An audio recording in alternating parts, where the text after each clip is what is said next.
వివిధ ఇంజనీరింగ్ శాఖల ద్వారా చేపట్టిన పనులకు ప్రాధాన్యత క్రమంలో నిర్దేశించిన గడువు లోపల పూర్తి చేయాలని జిల్లా కలెక్టర్ బి చంద్రశేఖర్ ఆదేశాలు జారీ చేశారు.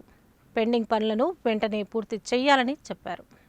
కలెక్టర్ కార్యాలయ సమావేశ మందిరంలో వివిధ అభివృద్ధి పనులపై ఇంజనీరింగ్ అధికారులు, సంబంధిత శాఖల అధికారులతో జిల్లా కలెక్టర్ బి చంద్రశేఖర్ సమీక్షించారు.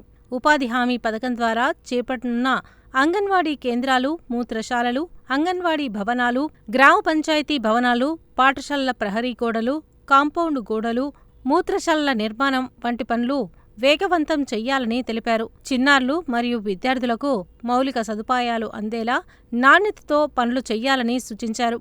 అదేవిధంగా పీఎం శ్రీ పాఠశాలలు, మహాత్మా జ్యోతిరావు పూలే పాఠశాలలో చేపడుతున్న మౌలిక సదుపాయాల అభివృద్ధి పనులను సమయానికి పూర్తి చేయాలని, యంగ్ ఇండియా ఇంటిగ్రేటెడ్ రెసిడెన్షియల్ పాఠశాలల పనులను త్వరితగతిన పూర్తి చేయాలని ఆదేశించారు.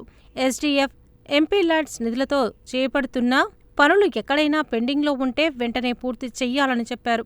సమావేశంలో రెవెన్యూ అదనపు కలెక్టర్ జె శ్రీనివాస్, స్థానిక సంస్థల ఇన్ఛార్జ్ అదనపు collector Nalgonda RDO why Ashok Reddy, జిల్లా అధికారులు, పంచాయతీరాజ్, ఆర్ఎండ్బి, ఎలక్ట్రిసిటీ, ఈడబ్ల్యూ, ఐడీసీ తదితర ఇంజనీరింగ్ శాఖల అధికారులు తదితరులు హాజరయ్యారు.